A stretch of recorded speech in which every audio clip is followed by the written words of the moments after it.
question here is from Rob. So Rob bought a property with us in his super up near Rockhampton in September 2023.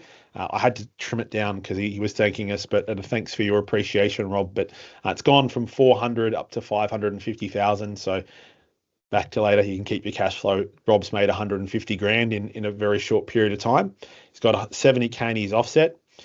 Do we see more gains in the next 12 months since we'd need to sell to get access to the equity? So for those of you unfamiliar, if your property grows in your super fund, unfortunately, you don't have the ability to draw down on the equity growth in your super fund.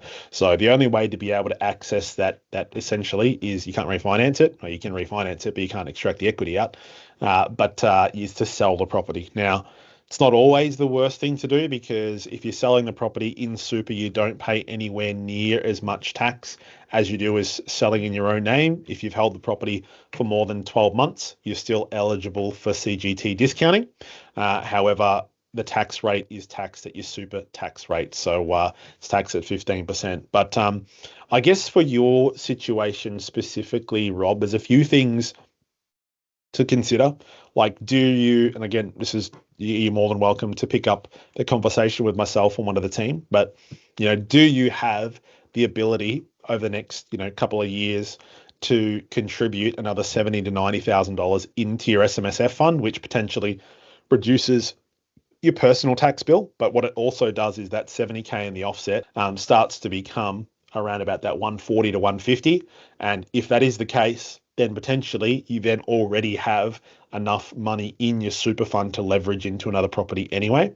The reason I mention this, I guess, is because selling properties, I'm not a huge fan of selling out of one hotspot to go into the next hotspot. It's trying to catch falling knives to a lesser degree. I am completely on board with people selling properties if the market's stagnating, or there's something that's going to be pulling that market back. And we're not that we think that's the case in that Rockhampton area.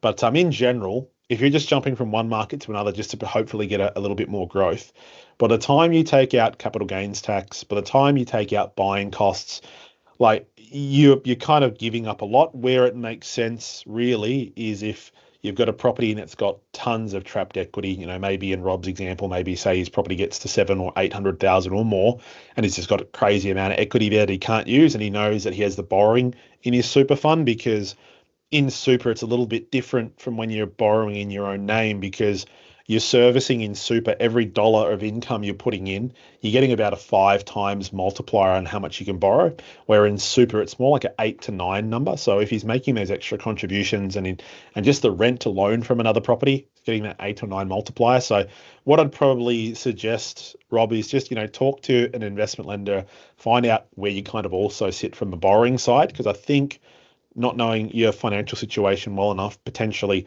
holding off to try and save for the next deposit might be a better play for you as well. But thanks for sending that one through, mate, and feel free to reach out to one of the team for more help as well.